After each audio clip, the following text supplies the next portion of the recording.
When trying to navigate discussions in Canvas, there are some easy ways to make sure that you're not completely overwhelmed. Now, this view that you see here is an instructor view.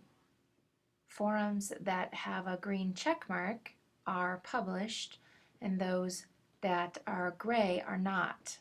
This is a mistake that I made when teaching this course for the first time, that although I set a date for when it would be open, I would also have to manually click this little cloud here to make the discussion forum available for the students to view.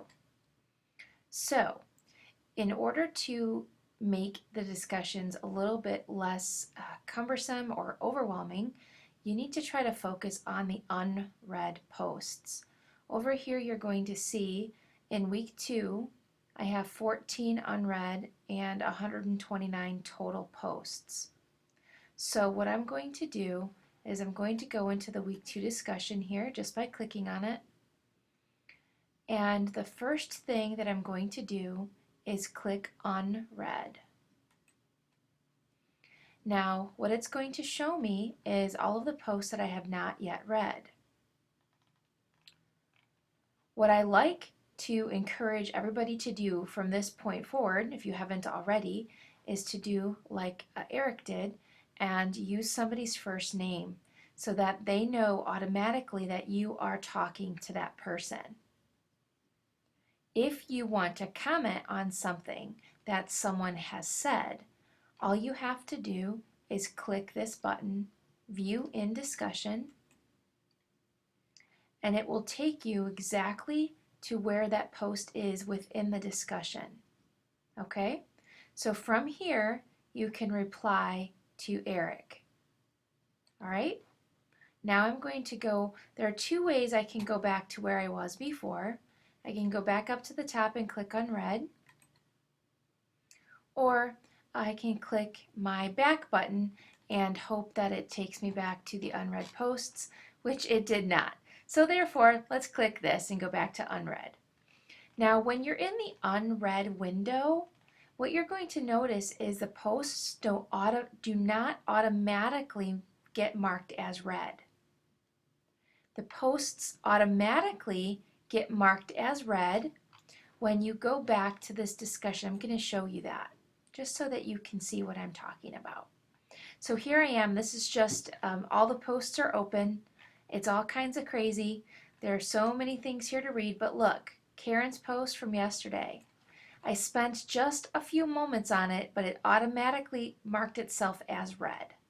So if you leave it like this, where all the posts are open, look at how much I have to scroll to get to the bottom of all of the posts in week 2.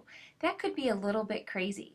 So maybe it's best for you to just click unread and go here, and once you read something, just mark it as read. Okay, mark as read.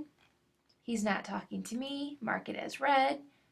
Rebecca's talking to Catherine, mark it as read. So this is how you kind of go through and mark the posts as read without having the huge overwhelming thing of all of the posts at one time. There's another way to do it too. So let's go back to week 2 discussion. And by default, they're going to be open. What I can do here is click this button to collapse replies, and all you're going to see are the instructor's posts. Okay, so for right here, I have 2 overviews of discussions. Hopefully you've seen those. But if I just want to focus on one discussion question, okay, I can go ahead and click on that, and then it will open all of the posts. Okay? This way I can see all of the posts and replies threaded. So I know that Jerry, Kelly, Sarah, and I have all replied to Kelly just because of how it has gone down right here. We're talking about slacker ninjas. Okay, hopefully all of these tools help you make a little bit more sense of what you're reading and what you're not reading, and I strongly encourage you to focus on reading what is unread versus opening all of the other posts.